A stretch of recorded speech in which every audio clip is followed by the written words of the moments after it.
Going to और about to दो ऐसे सेमी मॉडल्स हैं जो कंफ्यूजिंग है। कंफ्यूजिंग यानी थोड़ा सा कंफ्यूजन रहता है कि कहाँ हम गोइंग टू का यूज करेंगे, कहाँ हम अबाउट टू का यूज करेंगे। बट आज के बाद आप कभी भी कंफ्यूज नहीं होंगे, that is my personal guarantee. ये मेरा आपसे प्रॉमिस है, वादा है कि आप आज के बाद गोइंग टू और अबाउट टू में कभी भी कंफ्यूज नहीं होंगे। Friends, this is me Ranjan Singh and you are watching English Tak. Going to और अबाउट टू दोनों का यूज लगभग एक जैसे हैं, दोनों सेमी मॉडल्स हैं और दोनों का यूज हम प्रेजेंट में भी करते हैं, पास्ट में भी करते हैं और फ्यूचर में भी करते हैं। फ्रेंड्स, ये तो इसकी सिमिलैरिटीज़ है, बट जो मेन डिफरेंसेस है दोनों में अंतर क्या है, कंफ्यूज करने वाली कौन सी ऐसी बात है जहां लोग कंफ्यूज हो जाता है।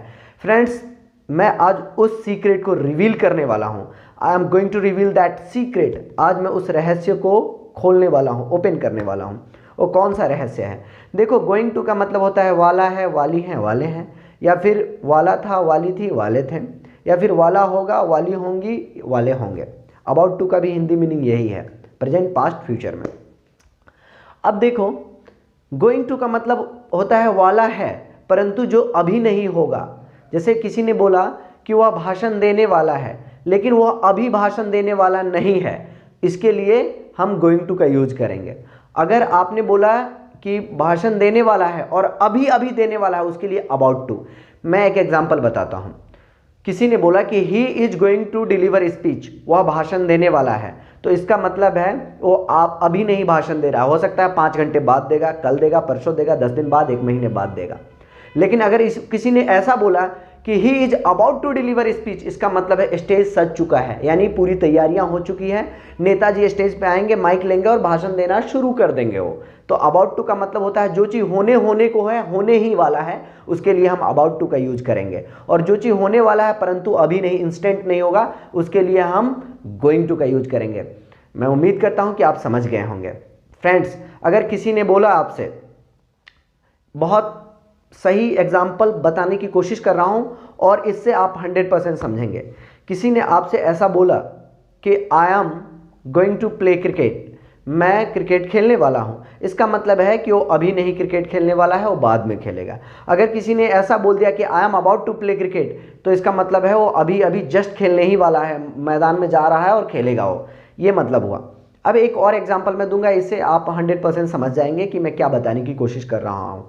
गोइंग टू का मतलब होता है वाला है परंतु जो अभी नहीं होने वाला है। अबाउट टू का मतलब होता है अभी वो होने वाला है, जस्ट होने को ही है, होने वाला है, तो इसके लिए हम अबाउट टू का यूज करेंगे।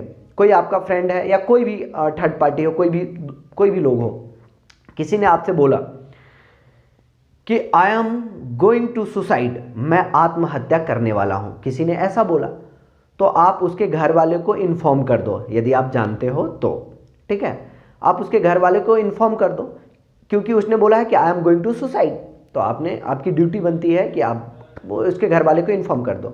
अगर किसी ने ऐसा बोल दिया कि I am about to suicide, तो आप तुरंत उसे होल्ड करो, यानी उसका हाथ पकड़ो, 2-4 चाटा मारो उसको और उसके घर वाले को इंस्टेंट फ़ोन लगाओ और उसे बोलो कि भाई क्या ऐसा प्रॉब्लम है। बंदे कुछ ना कुछ प्रॉब्लम में है और वो अभी अभी वो सुसाइड करने की मूड में है, ऐसा वो कह रहा है। अब मान लो कि किसी ने बोला कि I am going to suicide, आपने उसे सीरियस लिया नहीं, क्योंकि वो बोल रहा है आई एम गोइंग करने वाला है, तो आपने सीरियस लिया नहीं, और उस 10 मिनट बाद आपको खबर मिलती है कि ऊपर, यानी वो सुसाइड कर लिया है। तो इसका मतलब यही है कि वो रंजन सर से पढ़ा नहीं था, क्योंकि गलत इंग्लिश बोल गया वो बंदा या बंदी, वो बोल गया, इंग्लिश बोल गया I am going to suicide और काम कर गया अबाउट टू वाला, यानी वो इंग्लिश बोल गया देरी वाला और काम कर गया इंस्टेंट वाला। तो इसलिए सही इंग्लिश बोलना भी कहीं कहीं काम करता है। अगर वो बंदा हो या बंदी हो, अगर बोलता कि I am about to suicide, तो आप पकड़ लेते, आप उसे बचा लेते, लेकिन उसने गलत इंग्लिश बोल गया। तो इंग्लिश भी सही जगह पे बोलना पड़ता है सही से, लेकिन इसके लिए 2 काम है। सिर्फ ऐसा नहीं है कि बंदा को ये सही इंग्लिश बोलना पड़ेगा, समझने के लिए भी समझने वाले को भी रंजन सर से पढ़ना पड़ेगा। तो इससे ये पता चलता है गोइंग टू और अबाउट टू का सही यूज हम कैसे करें। तो फ्रेंड्स, मैं उम्मीद करता हूँ कि आप समझ गए होंगे। गोइंग टू का मतलब है कोई भी चीज़ होने वाला है लेकिन अभी नहीं। अबाउट टू का मतलब है कोई भी चीज़ होने वाला है परंतु अभी अभी ही होगा वो। इसमें सिर्फ इतना ही डिफरेंस है।